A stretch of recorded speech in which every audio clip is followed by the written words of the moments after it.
शास्त्र सांगतंय बालपण गेलं 12-12.5 वर्ष, उमर थोडी अवस्था येते ना ती 12 वर्ष, 25 साल 25 वर्ष गेले, शादी हो गई 40 साल गेले, खटपट्या करण्यामध्ये संसार मोठा करण्यामध्ये 10 वर्ष 40-50 वर्ष निघून गेले. हे माई आणि झोपीमध्ये 50 वर्ष निघून गेले. 100 वर्ष संपलं आपलं आयुष्य. त्याच्यातून सुद्धा टिकत नाही.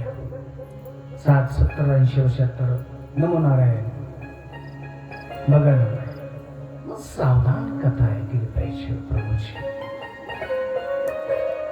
प्रभूची आज कलियुगामध्ये कथाच वाचवते, कथाच.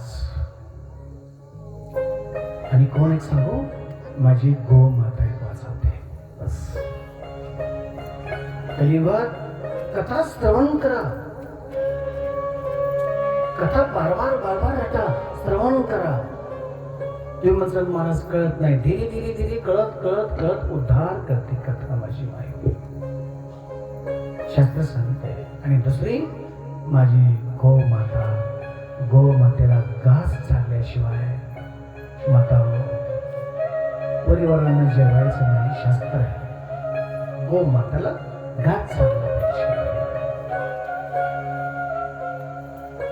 बघा तुम्हाला पटतंय का? गो मातेला घास चालल्यानंतर ते असा आशीर्वाद देते, जेवढं पाप केलं ना आपण 60-70 वर्षात, 70-80 वर्षात, एक वैतरणी नावाची नदीवरी त्या नदी त्या नरकापासून गोमाता वाचवते. दुसरं कोण वाचवत नाही. गुरुच्या, साधूच्या, संताच्या वचनावर विश्वास ठेवून कथा ऐकली, एक गुरु एक वाचवतो. बस दुसरं जगात कोणी नाही. म्हणून कथा शांत बसून ऐकायची. दुसरा प्रश्न बाई, एक सूत्र सांगतो तुम्हाला माझ्या बाई.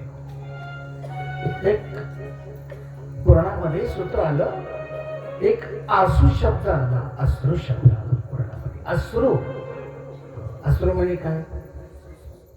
बोला ना माझ्या बाई. मतलब तुझ्या पुढे दुसरा शब्द, दोन चीज है, दोन वस्तू है, श्रेष्ठ है. दोन चीज है, दो वस्तु है, श्रेष्ठ है, पर आपको समझ में नहीं आती. मी पुढून सांगतो, लक्ष द्या. एक अश्रू शब्द आहे, दुसरा आश्रय शब्द आहे. आश्रय, आश्रय शब्द कळला का? आश्रय शब्द, हा महाराज आम्हाला त्यांचा आधार आहे, या शास्त्रामध्ये सांगितलंय. तुम्हाला मराठी भाषेमध्ये सांगतो मी. महाराज आम्हाला यांचा आश्रय, महाराज आम्हाला मुलाचा आश्रय, महाराज आम्हाला चुलत्याचा आश्रय. शास्त्र सांगताय दोन शब्द, दोन वस्तू श्रेष्ठ है. एक कौशी है? अश्रू. अश्रू म्हणे, अश्रू म्हणे काय? अश्रू म्हणे पाणी. हे माहिती त्याला वेदामध्ये, शास्त्रामध्ये सांगितले वारी.